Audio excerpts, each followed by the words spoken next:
तो नमस्ते प्यारे साथियों, आप सब कैसे हैं। मैं उम्मीद करता हूं कि आप सब अच्छे होंगे और अच्छे से पढ़ाई भी कर रहे होंगे।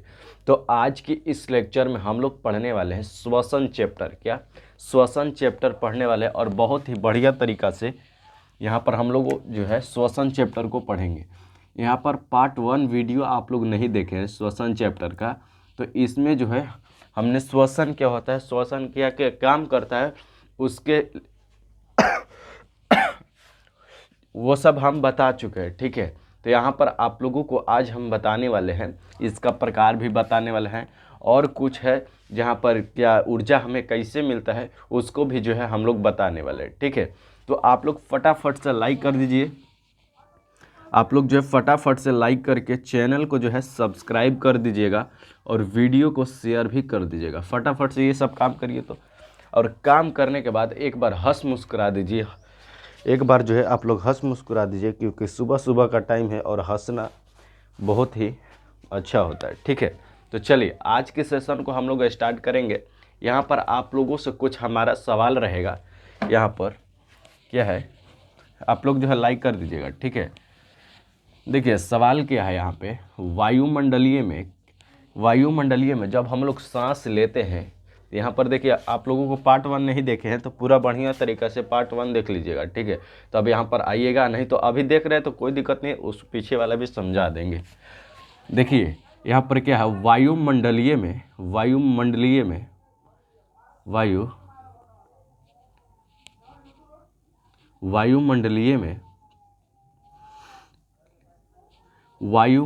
में देखिए जब हम लोग सांस लेते हैं तो हम लोग क्या क्या लेते हैं, इतना ध्यान है आप लोग फटाफट से कमेंट कीजिए। तो देखिए अब जब हम लोग सांस लेते हैं तो सबसे पहला लेते हैं क्या, नाइट्रोजन। क्या लेते हैं हम लोग, केवल ऑक्सीजन नहीं लेते हैं। जब हम लोग सांस लेते हैं तो केवल ऑक्सीजन नहीं लेते हैं, सबसे पहले नाइट्रोजन 3 वो जाता है। कौन कौन जाता है, तो नाइट्रोजन जाता है। और नाइट्रोजन कितना प्रतिशत जाता है, तो समझिए 78% जाता है। कितना प्रतिशत, 78% जाता है हमारे शरीर के अंदर। लेकिन इसका नाइट्रोजन का कोई काम नहीं होता है हमारे शरीर में, कोई शरीर में नाइट्रोजन का काम नहीं होता है, तो इसको जो है वापस उतना ही निकल जाता है। तो देखिए यहाँ पर क्या होता है, ऑक्सीजन जो है, ऑक्सीजन का बहुत ही ज़रूरी है हमारे शरीर में। हम लोगों का शरीर में जो है ऑक्सीजन, पूरा ऑक्सीजन से कामें करता है शरीर। तो यहाँ ऑक्सीजन कितना जाता है, तो मात्र एक है 21% यहाँ पर ऑक्सीजन जो हम लोगों का शरीर में जाता है और वहाँ से बाहर निकलता है। अभी बताएंगे यहाँ पर फिर क्या जाता है, फिर जाता है CO2। कितना जाता है, ये जो है बहुत ही कम मात्रा में 0.03% जाता है। ये शरीर के अंदर जाता है। जब हम लोग सांस लेते हैं तो ये हमारे शरीर में गया और उधर से कितना प्रतिशत निकलता है, अब इसको हम लोग जानेंगे। अब उधर से यहाँ लेने की बात हो गया ना, सांस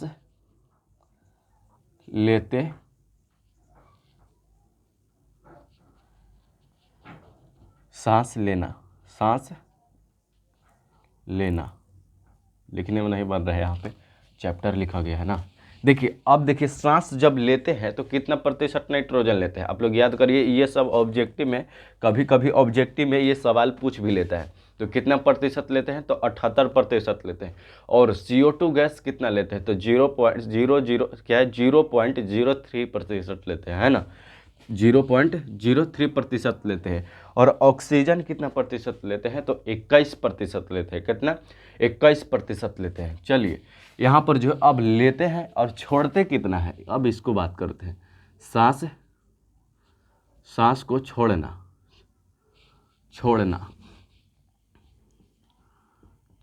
सांस को छोड़ना। अब नाइट्रोजन हम लोग कितना प्रतिशत लिए, 78%। और छोड़ते कितना है, यहाँ पर आप लोग जो है फटाफट से बताइएगा, अभी नहीं हम बताएंगे। आप लोग जो है फटाफट से बताइएगा छोड़ते कितना प्रतिशत है, नाइट्रोजन कितना प्रतिशत छोड़ते हैं। तो आप लोग जो है फटाफट से बोलिएगा कि नाइट्रोजन का जो है हमारे शरीर में काम नहीं होता है, इसलिए 78% ही हम लोग छोड़ देते हैं। इसका नाइट्रोजन का कोई काम नहीं होता है हम लोगों का शरीर में। अब O2 जो है, O2 से हम लोगों का जो है शरीर क्या शरीर चलता है। और जो ग्लूकोज होता है, ग्लूकोज को टूटने के लिए क्या चाहिए, ऑक्सीजन चाहिए। और ग्लूकोज कहाँ जमा होता है, तो कहाँ जमा होता है, तो माइटोकॉन्ड्रिया में जो है यहाँ पर जमा होता है। कहाँ ग्लूकोज जमा होता है, तो देखिए यहाँ पर कितना प्रतिशत, तो यहाँ पर 17% जो है बाहर निकल जाता है। 17% कितना बाहर निकल जाता है। और O2 का बात करें, ऑक्सीजन का बात करें, और 4% जो है हम लोगों का शरीर में यूज हो जाता है। यहाँ पर देखिए अब जो CO2 का कोई काम नहीं रहता है, तो ये भी जो है उतना ही निकल जाएगा। यहाँ पर ये भी जो है उतना ही निकल जाएगा, 0.03% ये बाहर निकल जाएगा। अब बोलिए इतना तक आपको समझ में आया कि नहीं आया। इतना तक समझ में आ गया तो बोलिए हाँ, अगर नहीं आया तो यहाँ पर फिर से हम एक बार समझा देते हैं। देखिए यहाँ पर वायुमंडलीय में वायुमंडलीय से जब हम लोग सांस लेते हैं तो क्या क्या रहता है, उसमें सबसे पहले नाइट्रोजन रहता है, और तब उसमें O2 रहता है, और तब उसके बाद क्या रहता है, उसके बाद रहता है CO2 रहता है। कितना कितना प्रतिशत रहता है वो हमने लिख दिया है, ठीक है। तो आप लोग एक बार फटाफट से बोलिएगा। अब आगे बढ़ेंगे। आप लोग कभी कोशिका पढ़ें, कोशिका सेल, 9th क्लास में चैप्टर नंबर 1 है कोशिका।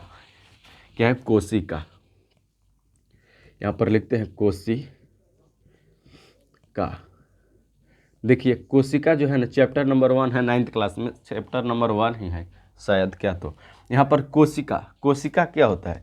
देखिए हम लोगों का जो शरीर में है ना, शरीर में कोशिका पाया जाता है, ठीक है। बहुत छोटी छोटी कोशिका होता है, और इसका जो है इसमें जो है ग्लूकोज का जामा होता है। यहाँ पर इसमें कोशिका का पावर हाउस किसे कहते हैं, सबसे ये पहले बताइए, कोशिका का पावर हाउस किसे कहते हैं, तो माइटोकॉन्ड्रिया कहते हैं। देखिए कोशिका, यहाँ पर हम जो है कोशिका बना लिए, ठीक है। यहाँ पर केंद्र है इसका, यहाँ पर जो है इसका क्या है, माइटोकॉन्ड्रिया है। क्या है, इसमें कॉन्ड्रिया है। ये जो है ये वाला जो है माइटोकॉन्ड्रिया है, माइटोकॉन्ड्रिया है। और ये क्या है, कोशिका है। और कोशिका का जो है पावर हाउस किसे कहते हैं, तो माइटोकॉन्ड्रिया को कहते हैं। क्या किसे कहते हैं, माइटोकॉन्ड्रिया को, माइटोकॉन्ड्रिया को जो है कोशिका का पावर हाउस कहते हैं। किसे कहते हैं, कोशिका का पावर हाउस किसे कहते हैं, तो माइटोकॉन्ड्रिया को कहते हैं। अब ये जो है ऑब्जेक्टिव में आपका पूछेगा। और माइटोकॉन्ड्रिया कहाँ रहता है, तो कोशिका के अंदर रहता है। और यहाँ पर माइटोकॉन्ड्रिया में क्या जमा रहता है, तो ग्लूकोज जमा रहता है, यानी भोजन जमा रहता है। ग्लूकोज यहीं पर जमा रहता है, और यहाँ पर जो है यहाँ पर इंतजार करता है O2 का, यानी ऑक्सीजन का जो है इंतजार करता है। कौन, यहाँ पर माइटोकॉन्ड्रिया, तभी ना ग्लूकोज को तोड़ पाएगा। तो यहाँ पर जो है ऑक्सीजन का इंतजार करता है, और जब इसको ऑक्सीजन मिल जाता है तो ये क्या कर देता है, भोजन को जो है यहाँ पर ग्लूकोज इसमें रहता है, ग्लूकोज को तोड़ देता है। क्या करता है, ग्लूकोज को ये तोड़ देता है, और तोड़कर क्या निर्माण करता है, ऊर्जा निर्माण करता है। क्या निर्माण करता है, तो ऊर्जा निर्माण करता है। तो शरीर में हम लोगों का जो है ऊर्जा निर्माण करता है माइटोकॉन्ड्रिया। यहाँ पर क्या है, ग्लूकोज तोड़कर क्या निर्माण करता है, तो ऊर्जा निर्माण करता है। ग्लूकोज टूटने के बाद क्या निर्माण करता है, तो ऊर्जा निर्माण करता है, और साथ में जो है कुछ ATP भी निर्माण करता है, ठीक है। सॉरी, यहाँ पर ATP जो है ऊर्जा को मापने की क्या है, यहाँ पर ऊर्जा किससे मापा जाता है, तो ऊर्जा जो मापा जाता है ना, ATP से मापा जाता है। ATP का फुल फॉर्म क्या होता है, तो ऊर्जा को किससे मापते हैं, ऊर्जा को किससे मापते हैं, किससे मापते हैं, किससे मापते हैं, तो ATP से मापते हैं। ATP क्या है, एडिनोसाइन ट्राइफॉस्फेट होता है, इसका फुल फॉर्म होता है। ये भी ऑब्जेक्टिव में आपका जो है ऑब्जेक्टिव में पूछता है। जहाँ जो टॉपिक पढ़ा रहे हो समझिए कि आपका ऑब्जेक्टिव में है और पूछा भी गया है। तो आप लोग क्वेश्चन बैंक देख लीजिएगा, ठीक है। तो यहाँ पर आप लोगों को एक बार फिर से बता देना चाहते हैं। देखिए कोशिका जो है ना, कोशिका का पावर हाउस किसे कहते हैं, माइटोकॉन्ड्रिया को कहते हैं। माइटोकॉन्ड्रिया के अंदर क्या होता है, ग्लूकोज होता है, और ग्लूकोज क्या होता है, माइटोकॉन्ड्रिया कौन है, ये है, और इसमें क्या होता है, ग्लूकोज होता है। तो ये जो है ग्लूकोज किसका इंतजार करता है, ऑक्सीजन को इंतजार करता है। जब ऑक्सीजन आ गया, जब ऑक्सीजन उसको मिल जाएगा तो क्या करेगा, यह जो है टूट जाएगा। क्या हो जाएगा, टूट जाएगा। और कैसे टूटेगा उसका भी बता रहे हैं। देखिए इसको मिटा रहे हैं थोड़ा सा, 1 मिनट। टूटेगा, जब ग्लूकोज टूटेगा तो देखिए क्या क्या निर्माण करता है।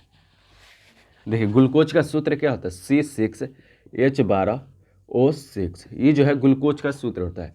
प्लस में यहाँ पर क्या होता है, जब ऑक्सीजन के साथ जुड़ता है, ऑक्सीजन के साथ यह जुड़ता है तो क्या बनाता है, तो सबसे पहले क्या बनाएगा, तो सबसे पहले CO2 बनाएगा। क्या बनाएगा, CO2 बनाएगा। प्लस में H2O बनाएगा। क्या बनाएगा, प्लस में H2O बनाएगा। और प्लस में जो है ऊर्जा निर्माण करता है, ऊर्जा निर्माण करता है। देखिए जब क्या है, ई कची है, ग्लूकोज है, इसी को फार्मूला है इसका ग्लूकोज। केमिस्ट्री अगर पढ़े होंगे हमसे तो ये क्या है, ये जो है ग्लूकोज का सूत्र है C6H12O6। ये क्या है, ग्लूकोज का सूत्र है। यहाँ पर जो है ग्लूकोज का सूत्र है। अब देखिए ग्लूकोज जो है ऑक्सीजन से मिलता है तो क्या निर्माण करता है, क्या CO2 प्लस में H2O और प्लस का ऊर्जा निर्माण करता है। देखिए ऊर्जा निर्माण किया ना। अब देखिए इसको संतुलित करने के लिए हम लोग क्या करेंगे, 6 से जो है यहाँ पर क्या 6 लिख देंगे, ठीक है। यहाँ पर जो है कार्बन हो गया 6 हो गया, यहाँ पर O2 जो है यहाँ पर भी 6 हो गया, और यहाँ पर भी जो है 12 गो क्या हो गया, 12 गो जो है H12 है ना, H12। यहाँ पर भी 12 हो गया, यहाँ पर भी 12 हो गया। देखिए ऊर्जा का यहाँ पर निर्माण किया। तो ऊर्जा किससे मापते हैं, तो ऊर्जा हम लोग मापते हैं कैसे, ATP से मापते हैं। ATP से मापते हैं, और यही ऊर्जा मिलता है तो हम लोग जो है कोई काम को करते हैं। बोलिए इतना तक आपको समझ में आया कि नहीं है। अगर आ गया है तो चलिए अब हम लोग टॉपिक की ओर बढ़ते हैं। ये तो आपको बता रहे थे थोड़ा बेसिक थे। देखिए अब जो है इसको मिटकाते हैं। हम लोग कहाँ तक पढ़ चुके थे, तो यहाँ पर श्वसन तक हम लोग पढ़ चुके थे। श्वसन के प्रकार हम लोगों को पढ़ना था, है ना। श्वसन का प्रकार अब हम लोगों को पढ़ना था। श्वसन प्रकार पढ़ेंगे।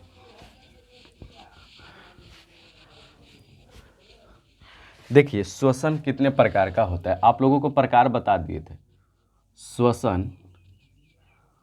श्वसन के प्रकार, अगर आप श्वसन नहीं जानते हैं तो देखिए फिर से बता देते हैं। श्वसन किसे कहते हैं, वायुमंडलीय में क्या है, ऑक्सीजन है। ऑक्सीजन को कोशिका तक पहुंचाना, क्या, ऑक्सीजन को वायुमंडलीय से, यहाँ पर लिखेंगे, देखिए यहाँ पर लिख देते हैं हम, क्या है, वायुमंडलीय। इसमें भी थोड़ा सा टाइम लगेगा, ठीक है।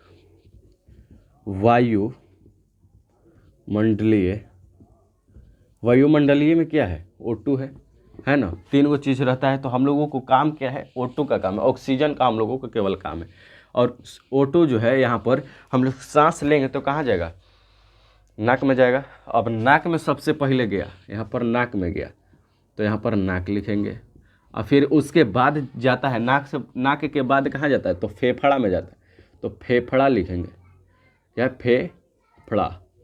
और उसके बाद जो है फेफड़ा में शुद्धिकरण होकर उसके बाद कहाँ जाता है, तो उसके बाद हम लोगों का जाता है यहाँ पर कोशिका में जाता है। कहाँ जाता है, कोशिका में जाता है।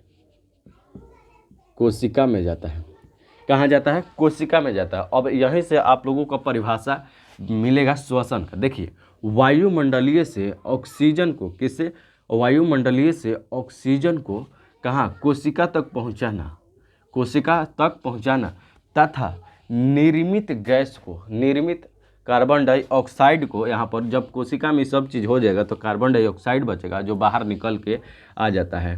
तो निर्मित गैस को, CO2 को बाहर निकालने की प्रक्रिया को श्वसन कहते हैं। इतना तक समझ में आया कि नहीं। जो निर्मित गैस किसे कहते हैं, यहाँ पर जो O2 है, O2 में देखिए ये O2 जो है यहाँ पर हम लोगों को शरीर में कोई काम नहीं रहता है तो O2 को क्या करते हैं, बाहर निकाल देते हैं। तो वैसे ही जो है यहाँ पर क्या लिखा गया है, वायुमंडलीय से कोशिका तक पहुंचाना तथा निर्मित गैसों को बाहर निकालने की प्रक्रिया को हम लोग क्या कहते हैं, श्वसन कहते हैं। देखिए अब हम लोग समझाते हैं, अब हम समझाते हैं क्या, श्वसन के प्रकार। क्या समझेंगे, श्वसन के प्रकार। आप लोग लाइक नहीं किए तो लाइक कर दीजिएगा, लाइक नहीं किए ना तो लाइक कर दीजिएगा फटाफट फटाफट। चलिए, श्वसन के प्रकार। श्वसन कितने प्रकार का होता है आप लोग को अभी सोचे होंगे। देखिए, श्वसन कितने प्रकार का होगा, नाइन्थ क्लास में है चैप्टर शायद। देखिए, श्वसन कितने प्रकार का होता है। श्वसन 2 प्रकार का होता है। कितने प्रकार का होता है? 2 प्रकार का। 2 प्रकार का श्वसन 2 प्रकार का होता है। कौन कौन होता है? प्रकार का होता है। श्वसन कितने प्रकार का होता है? तो श्वसन जो है 2 प्रकार का होता है। कौन कौन होता है? तो सबसे पहला नंबर क्या होता है? सबसे पहला नंबर होता है ऑक्सी, क्या है? ऑक्सी श्वसन। क्या कहते हैं इसे? ऑक्सी श्वसन कहते हैं। ऑक्सी श्वसन, ऑक्सी श्वसन। और दूसरा नंबर क्या है हम लोगों का? दूसरा नंबर है अनऑक्सी श्वसन। अनऑक्सी श्वसन, अनऑक्सी श्वसन, अनऑक्सी श्वसन, यही ना है? हाँ, यही है। अनऑक्सी श्वसन हो जाएगा। क्या हो जाएगा? अनऑक्सी श्वसन। अनऑक्सी श्वसन क्या है? देखिए, सबसे पहला नंबर क्या है श्वसन के प्रकार में? यहाँ पर जो है श्वसन है, यहाँ पर क्या है? ऑक्सी श्वसन है। क्या है? ऑक्सी श्वसन है। और ऑक्सी श्वसन कहते किसे? आखिर ऑक्सी श्वसन होता क्या है, इसके बारे में हम लोग जानेंगे। और फिर दूसरा नंबर क्या होता है? अनऑक्सी श्वसन होता है। तो आखिर अनऑक्सी श्वसन होता क्या है, इसके बारे में अब हम लोग जानेंगे। तो देखिए, सबसे पहला नंबर डालिएगा और लिखिएगा क्या? ऑक्सी श्वसन। ऑक्सी श्वसन, श्वसन, ऑक्सी श्वसन। ऑक्सी श्वसन किसे कहते हैं, इसको जानने के लिए आपको जो है कॉपी पर ही लिख दीजिए। ठीक है, कॉपी पर फटाफट से लिखिए, फटाफट लिखिएगा, ये आपका क्वेश्चन भी बन जाता है। तो देखिए, ऑक्सी श्वसन कहते किसे? कोई काम ऑक्सीजन की उपस्थिति में हो रहा है। क्या हो रहा है? ऑक्सीजन की उपस्थिति में हो रहा है, तो उसे क्या कहेंगे? ऑक्सी श्वसन। अगर कोई काम ऑक्सीजन की अनुपस्थिति में हो रहा है, मतलब कि उपस्थिति में नहीं हो रहा ऑक्सीजन के, तो उसे क्या कहेंगे? उसे हम लोग कहेंगे अनऑक्सी श्वसन। क्या कहेंगे? अनऑक्सी श्वसन। तो अनऑक्सी श्वसन होता कहाँ है? पाइरूवेट का जो है विखंडन होता है ना, पाइरूवेट। यहाँ पर माइटोकॉन्ड्रिया में होता है पाइरूवेट, यहाँ पर पाइरूवेट का जब विखंडन होता है ना, तो यहाँ पर जो है ये अनऑक्सी श्वसन में होता है। अनऑक्सी श्वसन में ही होता है, अनऑक्सी श्वसन में ही होता है। तो इससे हम लोग क्या कहेंगे? यहाँ पर ऑक्सी श्वसन किसे कहते हैं? ऑक्सी श्वसन हम लोग लिखेंगे यहाँ पर। देखिए, क्या है? ऑक्सी श्वसन किसे कहते हैं? वैसा श्वसन, या वैसा श्वसन नहीं लिखकर ऑक्सीजन के उपस्थिति में, अगर सिंपल भाषा में लिखना चाहते हैं तो ऑक्सीजन की उपस्थिति में, ऑक्सीजन की उपस्थिति में, ऑक्सीजन की उपस्थिति में, ऑक्सीजन की उपस्थिति में क्या है? ऑक्सी श्वसन किसे कहते हैं? ऑक्सीजन की उपस्थिति में, भाई, ऑक्सीजन की उपस्थिति में संपन्न होने वाली क्रियाएं। हम भी माइंड डिस्टर्ब हो गया था। संपन्न होने वाली क्रियाएं, संपन्न होने वाली क्रियाएं को क्या कहते हैं? तो ऑक्सी श्वसन कहते हैं। ऑक्सी श्वसन कहते हैं। आप लोग श्वसन लिख लीजिए, यहाँ पर ऑक्सी श्वसन कहते हैं। देखिए, ऑक्सी श्वसन किसे कहते हैं? क्या है? यहाँ पर ऑक्सीजन की उपस्थिति में संपन्न होने वाली क्रिया को क्या कहते हैं? ऑक्सी श्वसन कहते हैं। बोलिए, इतना तक आपको समझ में आया कि नहीं है? अगर आ गया है तो लाइक कर दीजिएगा। और अनऑक्सी श्वसन अब हम लोग समझेंगे। अनऑक्सी श्वसन जो जस्ट इसी का उल्टा है, बस यहाँ पर अनुपस्थिति लिख देना है। अनुपस्थिति केवल यहाँ पर लिख देना है। ये मेरे भाई, क्या है? अनुपस्थिति लिख देना है यहाँ पर। ऑक्सीजन की उपस्थिति में संपन्न होने वाली क्रियाएं को क्या कहते हैं, ऑक्सीश्वसन कहते हैं। और ऑक्सीजन की अनुपस्थिति में होने वाली क्या है, संपन्न होने वाली क्रियाओं को क्या कहते हैं, अनुअक्सीश्वसन कहते हैं। इस प्रकार से आप लोग लिख लीजिएगा। और यहाँ पर जो है आपका जो है क्लास एंड होता है, और अगले लेक्चर में हम आगे बढ़ाएंगे। इसका प्रकार हो गया। अब इसका जो है अंतर पूछा जाता है 5 मार्क्स में, इसका अंतर पूछा जाता है 5 मार्क्स में। और ये जो है 5 मार्क्स वाला बहुत ही VVI है। तो आप लोग जो है अगला क्लास के लिए रेडी हो जाइएगा। तो अगला क्लास कब चलने वाला है, तो कल चलने वाला है। तो यहाँ पर अगर आप लाइक नहीं किए हैं तो लाइक करके चैनल को जो है सब्सक्राइब जरूर करिएगा। अगले वीडियो में मिलते हैं। यहाँ पर शेयर भी कर दीजिएगा, अगर आपको हेल्पफुल लगा होगा वीडियो तो शेयर भी कर दीजिएगा। तो अगर आपको कोई डाउट है तो कमेंट बॉक्स में जो है आप लोग बता सकते हैं। कमेंट बॉक्स में, हर एक कमेंट बॉक्स हम पढ़ते हैं और सॉल्व भी उसको करते हैं कमेंट बॉक्स को। तो ठीक है, तो अगली वीडियो मिलते हैं, तब तक के लिए जय हिंद, वंदे मातरम।